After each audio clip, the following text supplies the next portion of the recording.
Hapa natakiwa tukafanye kazi. Umenielewa? Mimi hapa ndio napotokaga na kuku.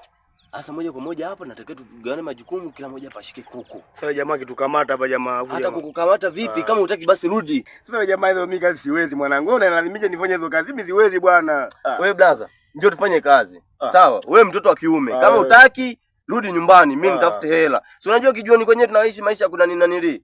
Kwa mama Juma utatoa hela ya chakula wewe pale. Hapo kazi tunaenda kuifanya. Umeshanisikia? Kweli blaza mimi. Na natakiwa tupate hela. Sio kwamba ili waanze kukaa vijiweni kwa kina mama Juma sijui utakula nini. Wewe mwenyewe unakaa vijiweni ovyo ovyo. Njoo tufanye kazi. Mdogo wangu hapa pana kuku hivi. Mdogo wangu kuna kuku hivi, yani kuku nyingi. Yani hapo kisha gusa tu hapo umeshapita nayo. Mimi muda wote natoka nazo. Unajua maisha yenyewe ya kazi. Mmoja akikamatwa, si tuko wawili, mmoja anakimbia naenda kumsaidia. Sawa? Wewe blaza unasemaga mmoja akikamatwa. Mimi nikamatwa leo nikaanza kupigwa blaza, hoja unisaidia kweli blaza. Mimi nakuja kukusaidia, hakuna mwa kukupiga huyu. Mimi nakwambia blaza. Wewe huyu mtoto.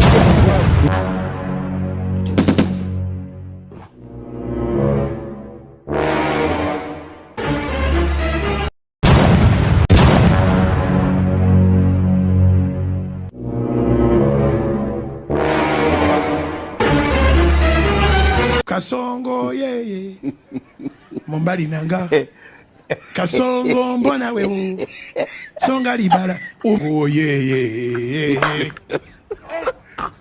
Kasongo mbona wewe Mombali nanga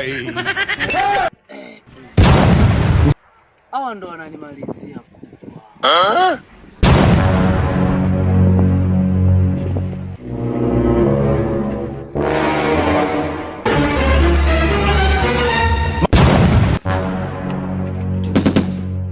Niwe blaza. Kwa nini? Mungu anategemea blaza. Unanimaliza kuku zangu. Amna blaza. Nikusaidie. Amna blaza usijitilie blaza. Kwa nini? Wewe baga usaidie.